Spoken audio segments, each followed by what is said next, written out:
Thanks, Rebecca.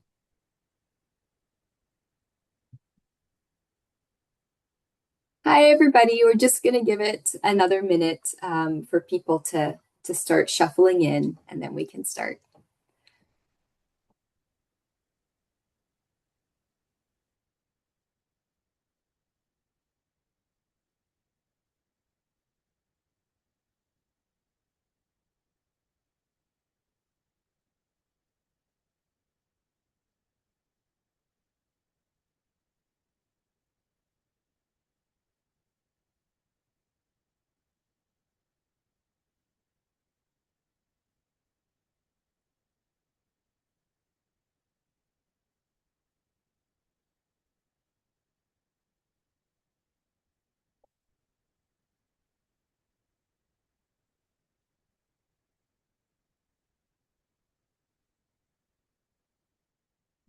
Great. Good morning, everybody.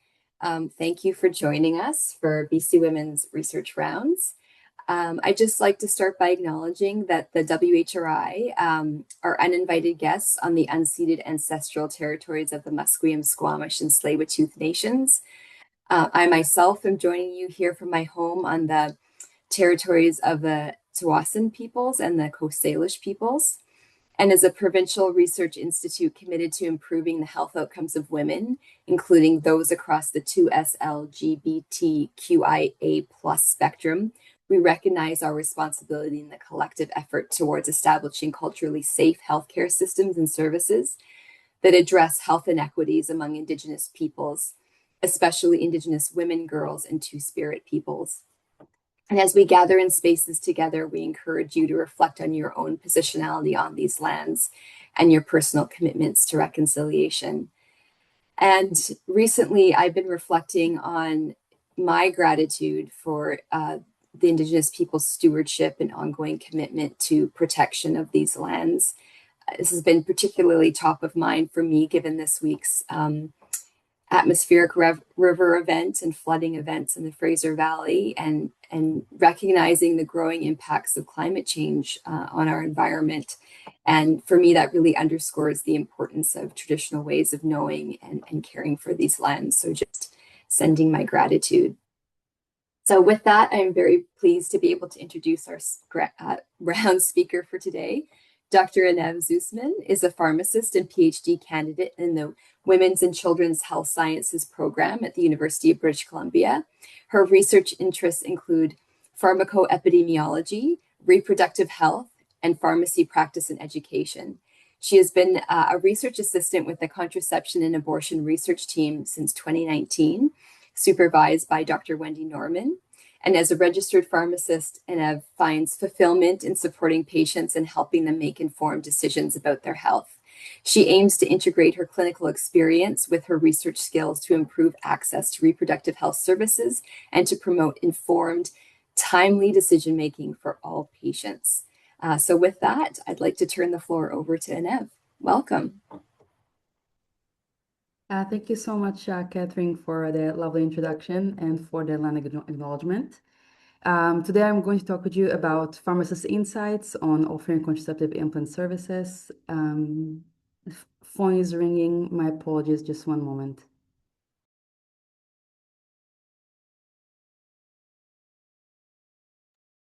My apologies. I'm actually at a hotel right now, and it's a new setting for me. So today I'm going to talk with you about pharmacist insights on offering contraceptive implant services. But before I'm going to do that, I'm going to give you a little bit of background. So since June 2023, pharmacists in BC can prescribe for all contraceptives, including long-acting reversible contraception, LARC, and I'm going to refer to it as LARC moving forward. LARC options include the IUD and the contraceptive implant.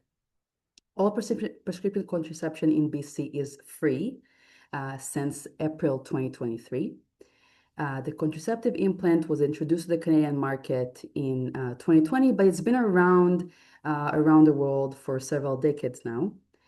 Limited number of facilities and clinicians offering implant insertion services have led to long wait lists, resulting in limited uptake. Essentially, once contraceptive, because all contraceptives were free, individuals could choose a contraceptive option that they wanted, and many wanted LARC options. High demand led to very, very long wait lists, resulting in limited uptake. Something else that I hope you know, but if you don't know, is that pharmacists in BC are trained in administering vaccinations and medications by both intramuscular and subcutaneous routes. And they're currently doing the overwhelming majority of vaccinations in the province for all individuals age 5 and older. Here on the side, you can see the current scope of practice for pharmacists in BC. And as you can see, it's growing. Pharmacists can do more and more and more clinical activities. And we're trained to do more and more things. So taking this all together, this presents an important and timely opportunity to reimagine and further expand the role pharmacists play in reproductive healthcare. Further expanding pharmacists' role to include contraceptive implant services will improve access to LARC options and better meet the needs of BC's growing population in general, but particularly those who live in underserved communities, specifically our rural and remote communities. So today I'm going to talk with you about one of many projects that we do in order to address this. And what we've done here is it was a qualitative study to identify factors necessary to feasibly implement and expand pharmacist scope of practice to include pharmacist-led insertion of subdermal contraceptive implants. We've done this study, we've held these interviews in order to understand the willingness and interest among pharmacists in performing this procedure. We wanted to gain pharmacists' insights on the feasibility of expanding their scope of practice, what are required resources, education, and training, what are the potential barriers and challenges that we need to address before this is being implemented, as well as implication and readiness. We essentially wanted to ask pharmacists, are you interested? Is this something that you see yourselves doing?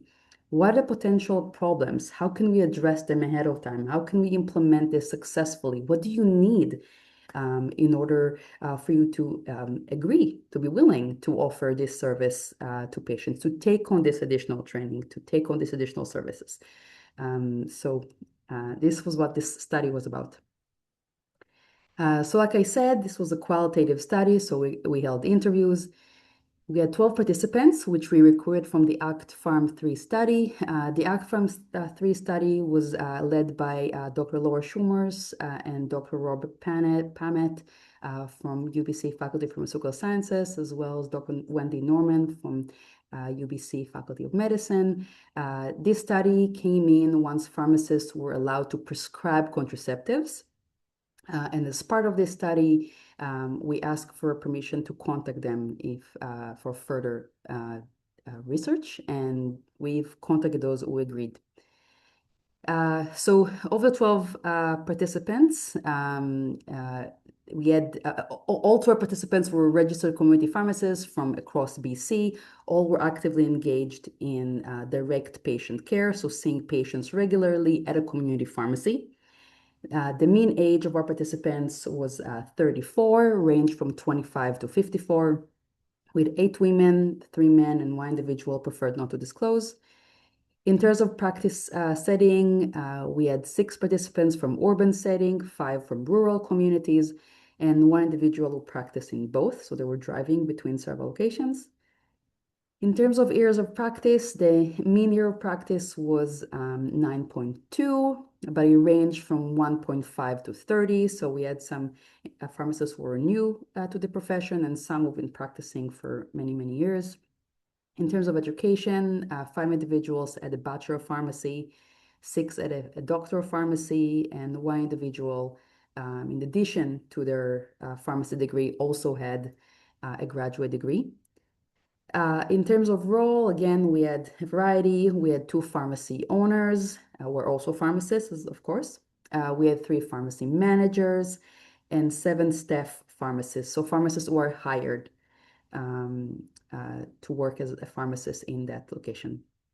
Pharmacy business model also varied. We had 5 pharmacists working in independent pharmacy, 3 in a corporate pharmacy, 2 in banner, 1 in franchise, and 1 preferred not to disclose.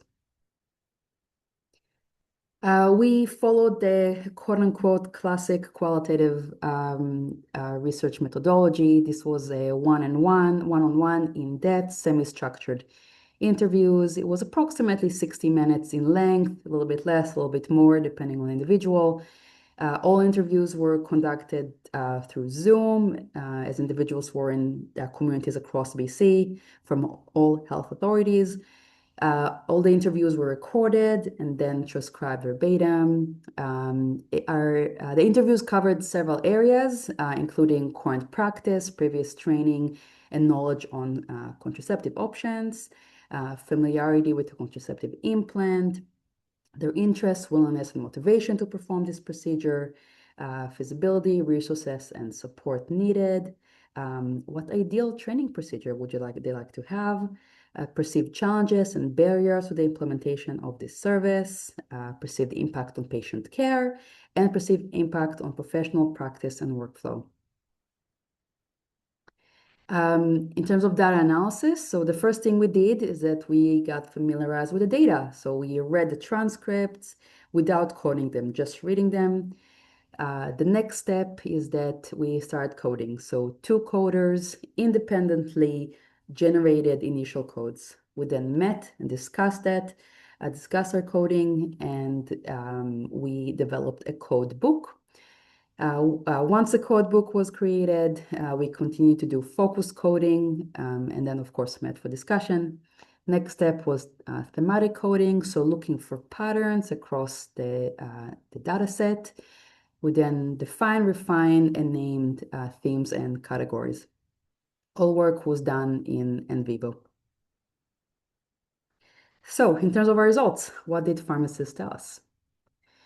In terms of feasibility, so pharmacists said we're medication experts. We routinely prescribe, dispense, and consult of contraceptives, including the contraceptive implants. We're familiar with the implant. We have all the knowledge and training that we need in order to understand what the implant is, and prescribe and dispense it.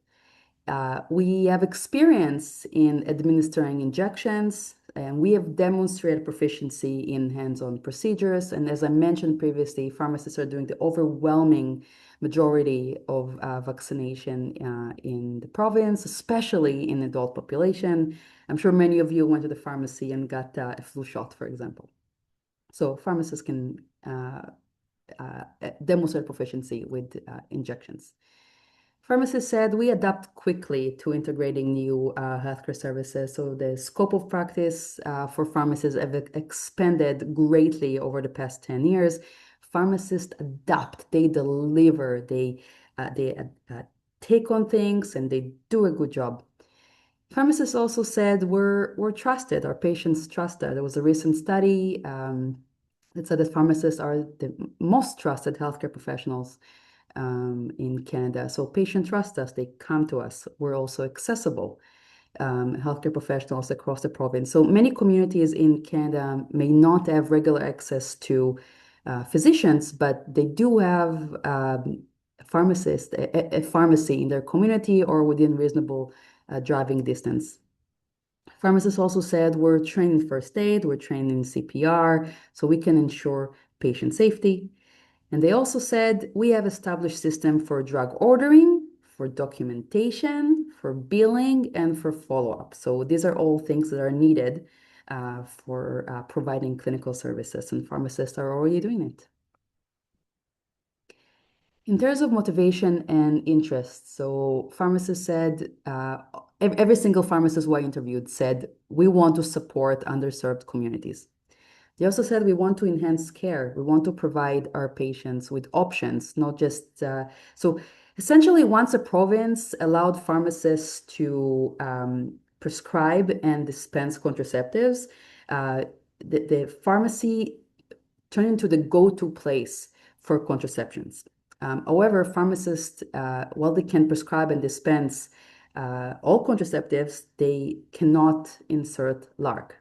So If we allow that, it will turn the pharmacy into a one-stop shop, essentially for everything contraceptives, with the exception of the IUD.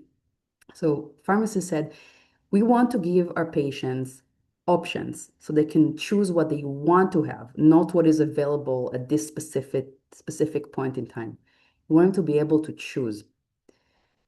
Another thing that pharmacists say is that we want to expand our clinical activities. We want to practice to the fullest. We want to do more for our patients and practice to the fullest. They also mentioned that this will enhance the pharmacy reputation, like as a profession.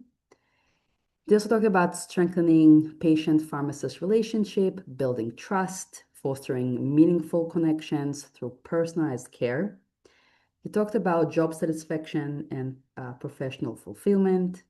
They talked about boosting interprofessional collaboration. So they saw this as an opportunity to collaborate with other clinicians in the community, specifically physicians, nurses, and midwives.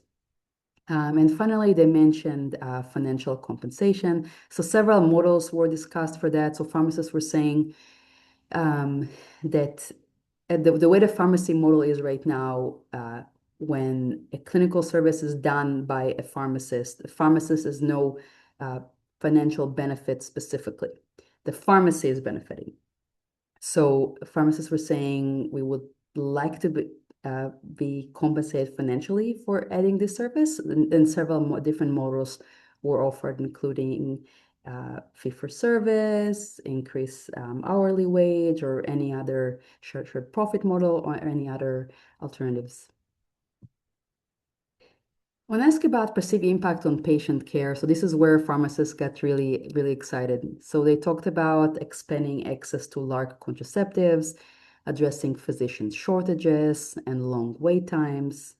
They mentioned boosting contraceptive implant uptake by increasing its availability, as well as awareness, patient awareness for this contraceptive option.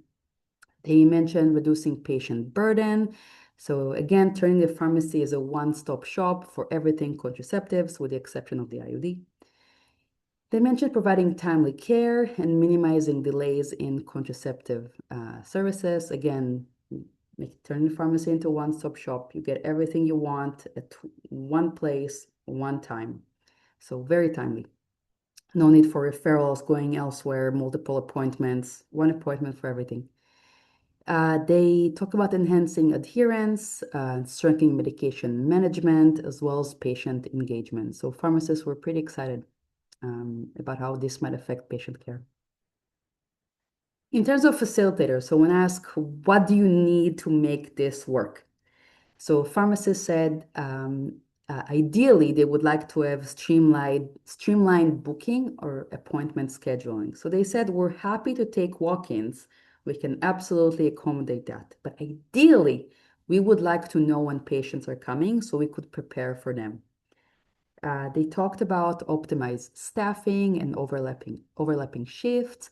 So one thing that they said is that, okay, we need to step away from the dispensary in order to attend a patient and perform the service. So who's going to man the pharmacy while we're away? So having sufficient staff, overlapping shift is something that we're really interested in.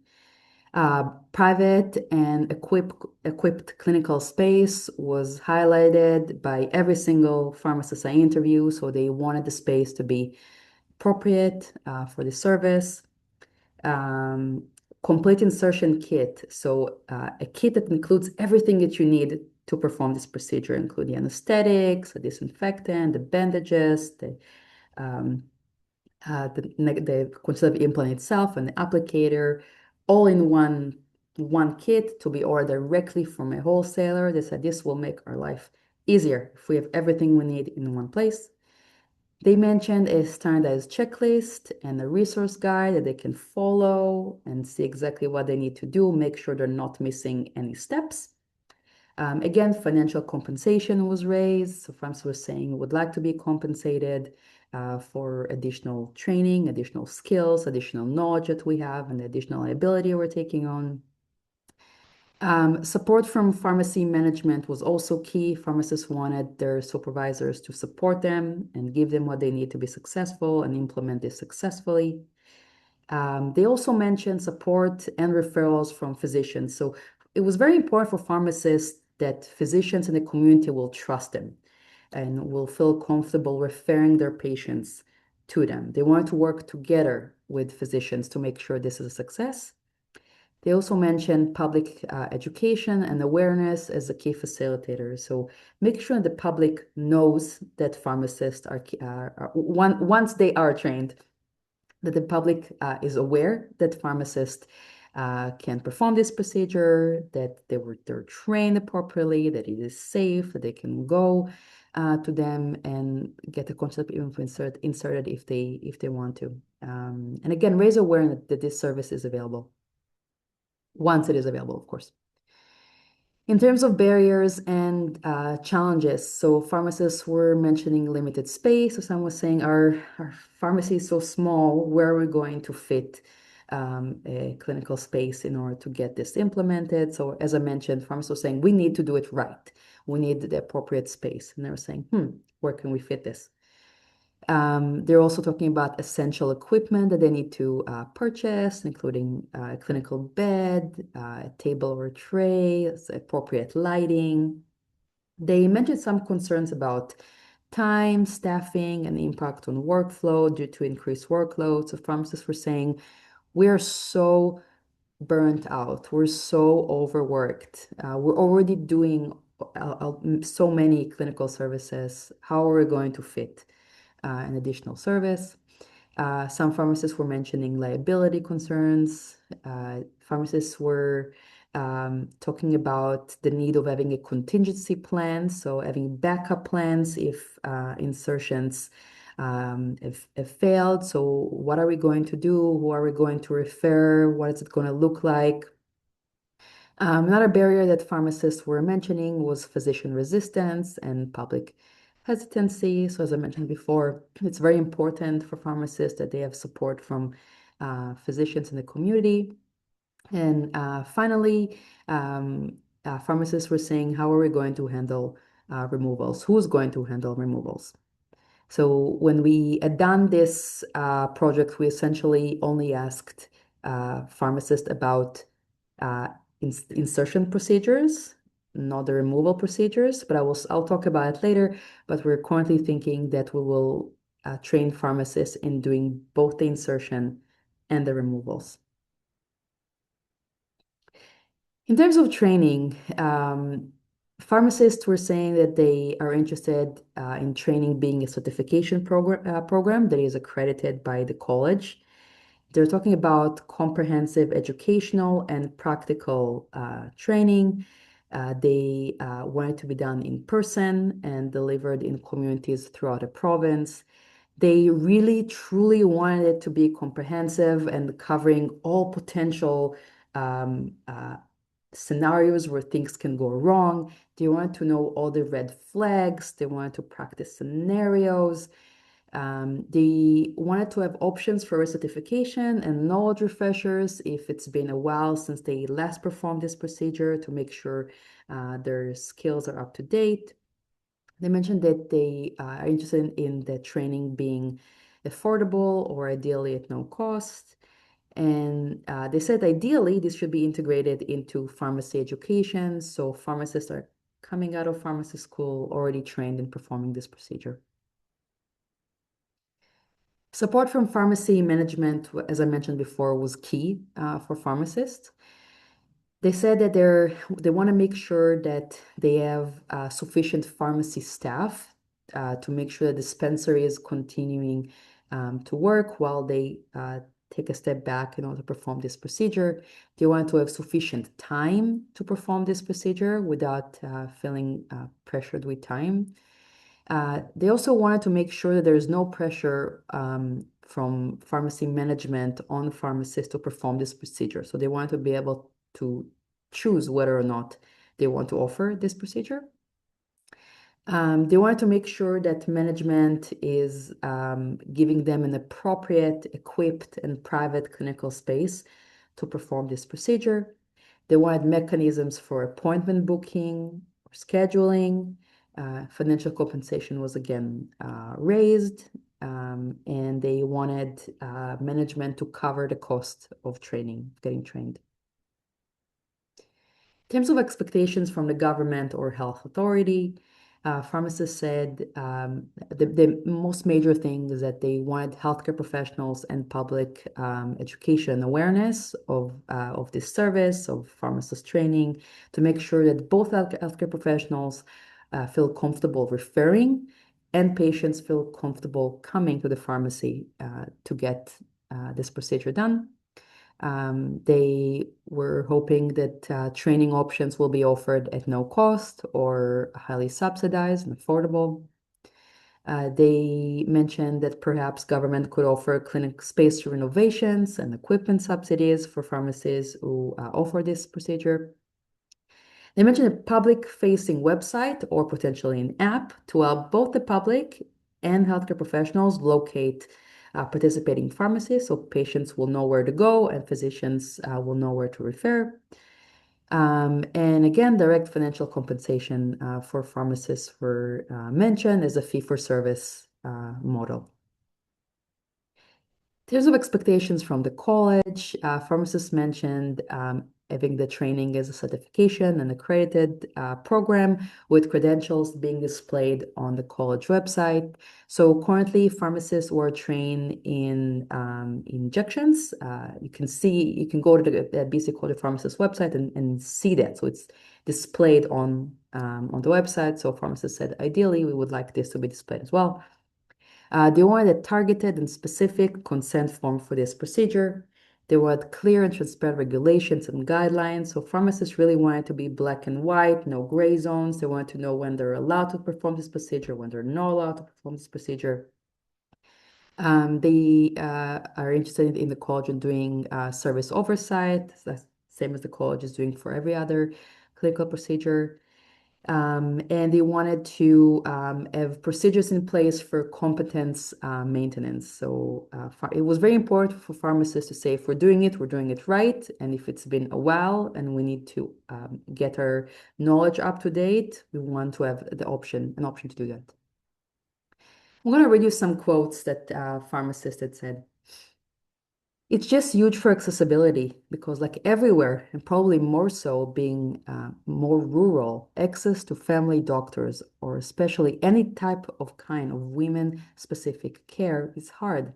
Having it accessible at the pharmacy would significantly improve access to any patients without a family practitioner. Another individual had said, enhancing access to care and providing an option for patients that would either not have that option. I think that in many rural areas, pharmacist is the only accessible healthcare provider. So if we were to offer this option to them, like they could access it. In terms of no wait time, our pharmacist had said, you would have to have a physician insert it for you. And I refer them to there, but it's tough because a lot of people don't have a family physician, so they can't go there. So they're like, oh, well, this seems great. This seems amazing, but I have to go out of my way, or I have to go through all this effort to even try to get inserted for me. They love that it's free and it's covered, but the waiting process deters a lot of patients. So that's kind of where I feel a little bit helpless. Other pharmacists have said they try to get an appointment and they call the clinic and they say, oh, it'll be 4 weeks, 6 weeks until they can get them in. And then they're like, okay, I don't want to do this. Put me back on the pill. So these are patients who are interested, but they gave up because of the wait. We mostly do IM injections or sub-Q injections.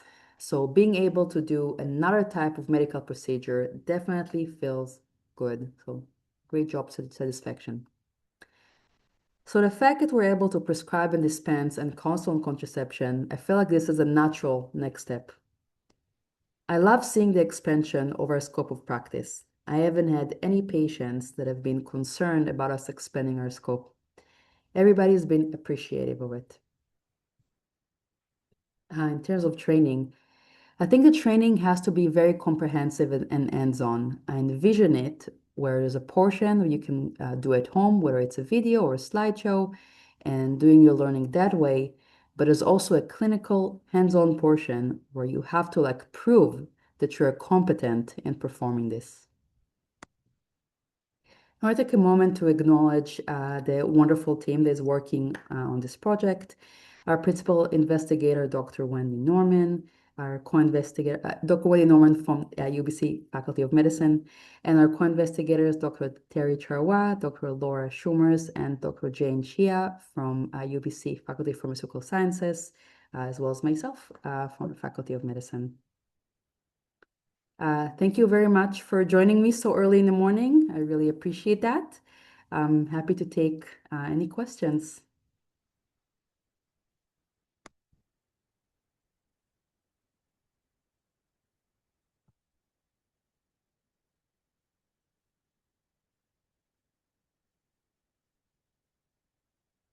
Thank you. Thank you so much. And I'm coming in to replace Catherine to facilitate the Q&A. That was such a fantastic presentation. Thank you so, so much. I see the applause coming in. Oh, and we already have questions. That's great.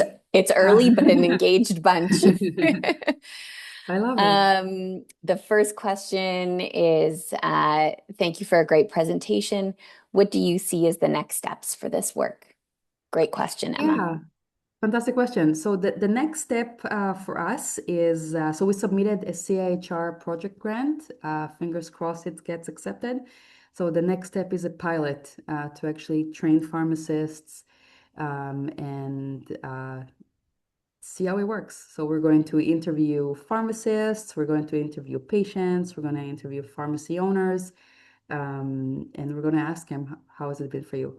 I don't know how much in detail I need to go about the next steps, but we intend to pair pharmacies with sexual health clinics, train pharmacists in performing this procedure, have patients undergo the procedure. A sexual health clinic will be there to provide support if needed. If things don't go the way they should, there's backup. There's someone you can pick up the phone, ask questions, get support when you need to. Yeah, this is the next step, actually training pharmacists and seeing how it goes. Wonderful. Something that came up for me just in the interview, in the results was just some of the, it seems like there's the interest in training and capacity building amongst pharmacists themselves, but then there's other kind of external factors to the feasibility of this. And I saw, health systems and government named in that, the pharmacist level management staff. Do you have any, I'd love to hear about any targeted knowledge translation you did with those groups, whether you're in conversation about their roles in this change?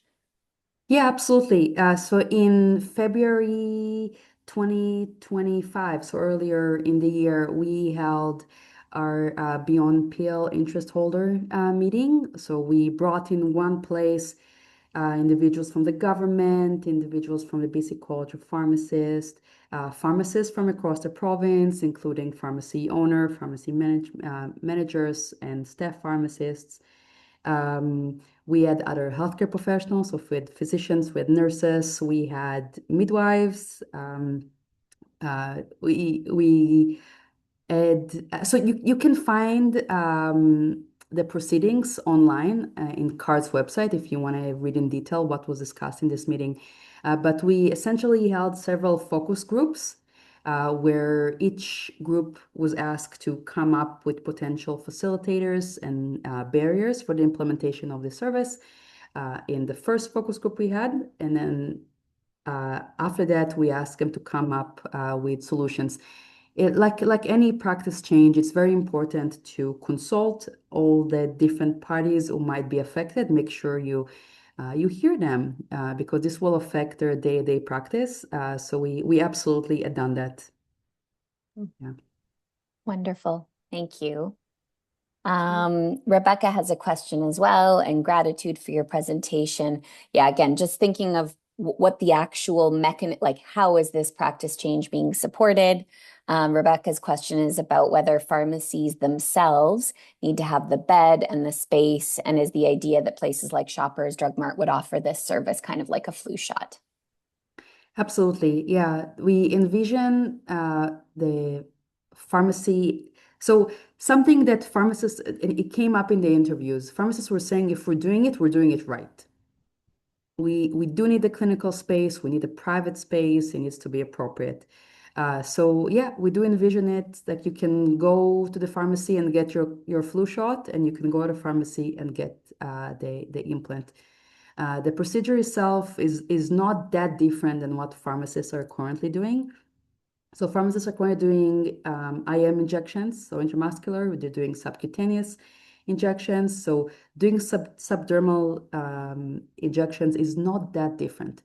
And the device itself, it's quite a simple procedure. It's a procedure that it's a technical skill that you can teach, and pharmacists are more than capable in learning and performing this.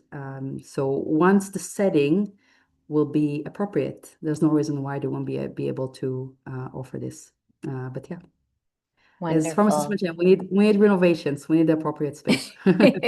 Wonderful. I have one final question. I don't see any others in the chat, but just what would you attribute some of your successes in recruiting pharmacists to participate in the study to? Like, were there specific strategies that you used that were really effective to get them into these interviews? Yeah, before I'm answering this, I just want to refer to something that was mentioned in the college. So Cheryl Davis mentioned that we have government ministry engagement and Beyond Pills meetings. We have support from the government, the Ministry of Health in the service. We also have support from the Basic College of Pharmacists. We have support from the SOGC. We have support from the BC Pharmacy Association. So all potential bodies with all the potential interest holders are in support, which is wonderful. It's amazing. Can I ask you to repeat your question, please? Absolutely. Yeah, no, thank you for bringing that up. The fact that you have all of these different knowledge users and decision-making groups as part of this initiative is phenomenal. Yeah, the question was about recruiting the pharmacists themselves, and if you have any successes that you'd attribute to, or successful strategies for recruitment that you could attribute to getting them in to participate in the study. Yeah, that's a great question. So as I mentioned, our pharmacists were recruited from an already established group of research participants.